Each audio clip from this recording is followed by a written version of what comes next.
Hello friends, आज का हमारा टॉपिक स्क्वायर रूट है। आज मैं आपको स्क्वायर रूट को 2 सेकंड में सॉल्व करने का तरीका बताऊंगा। लेकिन उससे पहले दोस्तों, आपको 1 से लेकर 10 तक का स्क्वायर बिल्कुल याद होना चाहिए। चलिए अब क्वेश्चन को करते हैं। हमारा फर्स्ट क्वेश्चन है 529, इसका स्क्वायर रूट मुझे निकालना है। तो सबसे पहले दोस्तों, यूनिट प्लेस और 10 प्लेस का एक पेयर बनाएंगे और उसके बाद जितने भी नंबर होगा उसका एक अलग पेयर बनेगा। इस स्टेप को कंप्लीट करने के बाद हम क्या करेंगे कि 529 का जो यूनिट डिजिट है 9, ये चेक किया जाएगा कि ये किसके स्क्वायर में है। तो 9 यहां पर देखें, 9 किसके स्क्वायर में है? 9 3 के स्क्वायर में है और 9 7 के स्क्वायर में है। यहां पे भी यूनिट प्लेस चेक करना है। तो 9 7 के स्क्वायर में है, तो इसको हम इस तरह से लिख लेंगे, 9 जो है 3 के स्क्वायर में है और 9 7 के स्क्वायर में है। हमने लिख लिया इसको। उसके बाद सेकेंड स्टेप पे आएंगे, सेकेंड पेयर के बारे में। इसके बारे में ये करना है आपको कि ये 5 जो है किसके स्क्वायर के पास में है, सबसे नियरेस्ट किसके स्क्वायर के पास में है। तो हम चेक कर लेते हैं 2 का स्क्वायर क्या होता है। 2 का स्क्वायर 4, 3 का स्क्वायर 9 होता है। तो 9 जो है आपका 5 से बड़ा है, सो हम इसको नहीं लेंगे। ये 3 के स्क्वायर के पास में नहीं है। पास का मतलब ये होता है या तो इससे छोटा होना चाहिए या इसके बराबर होना चाहिए, बड़ा नहीं होना चाहिए। तो फिर क्या होगा, 5 किसके स्क्वायर के पास में है? 5 2 के स्क्वायर के पास में है। अब हम क्या करेंगे, इस 2 को यहां पे और यहां पे पुटअप कर देंगे। यहां से ये क्लियर होता है कि 529 का स्क्वायर रूट या तो 23 होता है या फिर 27 होता है। अब इन दोनों में से क्लियरिफाई करने के लिए हमें क्या करना होगा, इस 2 में एक नंबर ऐड कर लेना है। 2 प्लस 1 क्या हो गया? 3 हो गया। और फिर इसके साथ मल्टीप्लाई कर देंगे, 3 2 जा 6। अब मुझे ये चेक करना है कि ये 5 जो है इससे बड़ा है या 5 इससे छोटा है। तो 5 जो है 6 से छोटा है, इसलिए इन दोनों नंबर में से जो छोटा वाला नंबर होगा वो हमारा आंसर हो जाएगा। तो 529 का स्क्वायर कितना हो गया जी? 23 हो गया। आप समझ गए इस चीज को। अब हम सेकेंड एग्जाम्पल की तरफ चलते हैं।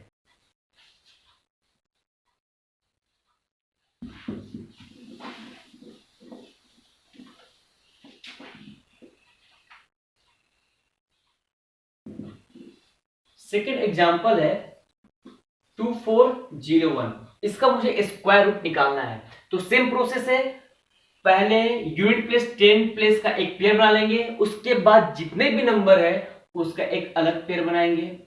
उसके बाद मुझे ये चेक करना है कि 1 किसके स्क्वायर में है। तो 1 जो है आपका 1 के स्क्वायर में है, तो हम यहां से लिख लेंगे 1 1 के स्क्वायर में है। और फिर 1 जो है आपका 9 के स्क्वायर में है, तो फिर हम यहां से लिखेंगे 1 जो है 9 के स्क्वायर में हो गया आपका। उसके बाद हम आएंगे सेकेंड पेयर पे। सेकेंड पेयर के बारे में क्या सोचना है आपको कि सेकेंड पेयर जो है किसके स्क्वायर के सबसे क्लोज है। तो हम इसको चेक करते हैं, 4 4 जा क्या होता है? 4 का स्क्वायर में करूं तो कितना हो गया? 16 हो गया।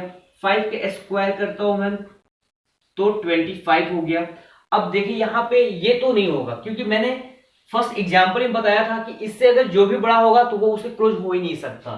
तो फिर या इससे छोटा या फिर इसके बराबर होना चाहिए। तो ये किसके स्क्वायर के पास में है? 4 के स्क्वायर के पास में है। तो हम क्या करेंगे, इस 4 को यहां पे पुटअप कर देंगे और यहां पे पुटअप कर देंगे। इससे ये क्लियर हो गया 2401 का स्क्वायर रूट या तो 41 होगा या फिर 49 होगा। अब इसको क्लियर करने के लिए हम क्या करते हैं, इस 4 में एक ऐड कर लिए, क्या हो गया? 5 हो गया और फिर इसके साथ में ही मल्टीप्लाई कर दिए। 5 4 जा 20। अब मुझे ये चेक करना है कि 24 इससे छोटा है या 24 इससे बड़ा है। तो 24 जो सेकेंड पेयर का नंबर है ये 20 से बड़ा है, इसलिए हमारा इस दोनों में जो सबसे बड़ा होगा वो हमारा आंसर हो जाएगा। इसलिए 49 हमारा क्या हो गया? आंसर हो गया। ठीक है, अब हम थर्ड एग्जांपल को समझते हैं।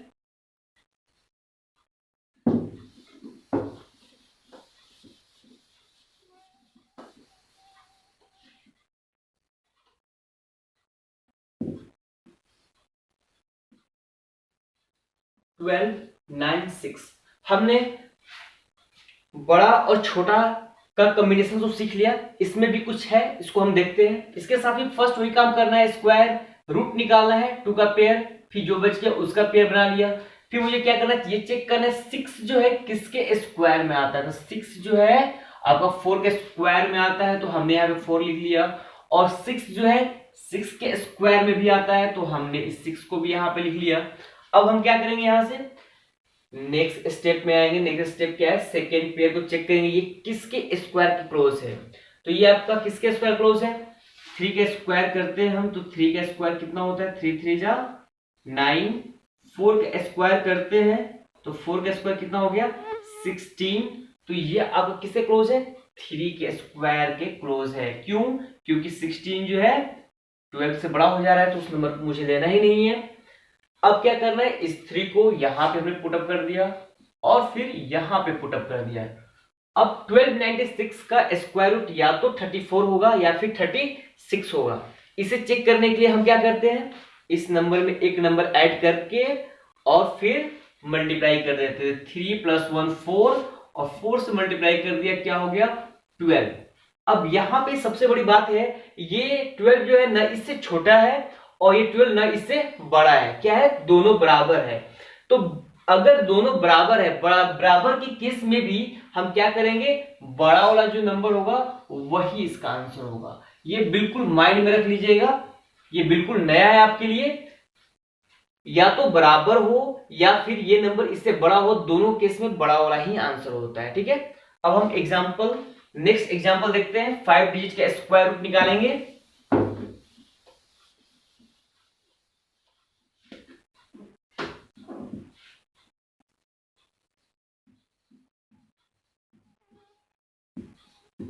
मुझे इसका स्क्वायर रूट निकालना है, तो फर्स्ट यूनिट प्लेस और 10 प्लेस का एक पेयर बनाना है। उसके बाद जितने भी सारे नंबर है उसका एक अलग पेयर बनेगा। फिर उसके बाद क्या करना है, जो इसका यूनिट नंबर है उसको ये चेक करना है कि किसके स्क्वायर में है। तो 4 किसके स्क्वायर में है, 2 के स्क्वायर में हमने लिख दिया। और कहीं पे है क्या इसमें, हाँ जी 4 जो है 8 के स्क्वायर में है, हमने 8 भी लिख दिया यहाँ पे। उसके बाद सेकेंड स्टेप क्या है, सेकेंड पेयर पे आएंगे और इसके बारे में सोचेंगे कि किसके क्लोज का स्क्वायर है। तो 11 के स्क्वायर हम चेक करते हैं। 11 के स्क्वायर कितना हो गया 121 हो गया। 12 के स्क्वायर चेक करते हैं, 12 का स्क्वायर 144 हो गया। ये तो मेरा बिल्कुल नहीं हुआ, क्यों, क्योंकि इससे बड़ा नहीं होना चाहिए। तो 125 जो है 11 के स्क्वायर के पास में है। तो फिर नेक्स्ट क्या करते हैं, इस 11 को यहां पे पुटअप कर दिया और इस 11 को यहां पे पुटअप कर दिया। क्वेश्चन क्लियर है कि इस क्वेश्चन का जो स्क्वायर रूट है या तो 112 है या फिर 118 है। अब इन दोनों में से कौन है, इसको क्लियर करने के लिए हम क्या करते हैं, इस 11 में 1 ऐड करते हैं और फिर इसके साथ मल्टीप्लाई कर देते हैं। इन दोनों को मल्टीप्लाई कर लें तो ये 132। अब चेक करते हैं क्या 125 130 से बड़ा है या छोटा है। तो 125 जो है 132 से छोटा है, इसलिए आपका इन दोनों में जो छोटा होगा वो आपका आंसर हो जाएगा। मींस 112 ही इसका आंसर है। ठीक है, आप इसको नोट करते चले साथ में। अब हम 6 डिजिट का एक स्क्वायर रूट देखेंगे। इसके बाद आप किसी भी डिजिट के स्क्वायर रूट इजीली निकाल पाओगे। लास्ट क्वेश्चन है, आराम से समझना इसको।